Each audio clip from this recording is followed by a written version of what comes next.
বাংলাদেশ কক্সবাজারের কিছু অবৈধ প্রোডাক্টস বাংলাদেশে রয়েছে। যাদের কাজ হলো সোশ্যাল মিডিয়ায় মিথ্যে রটানো, ভারত বিরোধী পোস্ট করা, ভারতের মানুষকে ছোট করা। আমি ওই সকল অবৈধ প্রোডাক্টসদেরকে বলবো, একটু শুধরে যান। ভারত ছিল বলে বাংলাদেশের সৃষ্টি। না হলে যে বাপকে নিয়ে নাচানাচি করছেন পাকিস্তান, ওরা কিন্তু অনেক প্রোডাক্টস অবৈধভাবে তৈরি করে দিয়ে চলে যেত,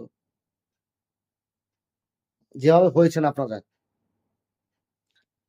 আর ভারতের কি যেন বললেন, কি সেদিকে একজন কি লিখলো যেন ভুলে গেলাম।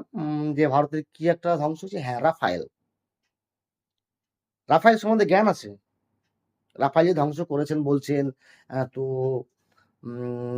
প্রমাণ দেখাতে পারবেন? পারবেন না। প্রমাণ পারবেন কি করে? আপনাদের নিজের প্রোডাক্টসের তো প্রমাণ নেই যে আপনার কোন মায়ের প্রোডাক্টস, আপনার বাবা কোনটা। ভারতের সঙ্গে লাগতে আসবেন না। না হলে যেদিক দিয়ে ভিড়িয়েছেন সেদিকে না ভরে দেবো, বলে দিচ্ছি। আর হ্যাঁ, ওই যে একটা কি ডাক্তার না চাক্তার না ইঁদুর না বাঁদর একটা উপদেষ্টা হয়েছে বাংলাদেশের, উনি তো অনেক ষড়যন্ত্র করছেন ভারতের বিরুদ্ধে, এটাও ছেড়তে পারেনি। তো ওনার উদ্দেশ্যে একটা কথা বলি, বেশি লাগতে আসবেন না। বুড়ো বয়সে না ঠিক জায়গায় কাঠিটা গুঁজে দেবে, লাফিয়ে বেড়াবেন। উপদেষ্টা হয়েছে, ওর থেকে ওই যে কক্সবাজারে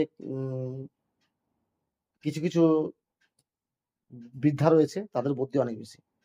আপনারা যাবেন, কক্সবাজারে খোঁজ নেবেন, দেখবেন ডাক্তার ইউনূসের মতো অনেক মেধাবী মানুষ পাবেন।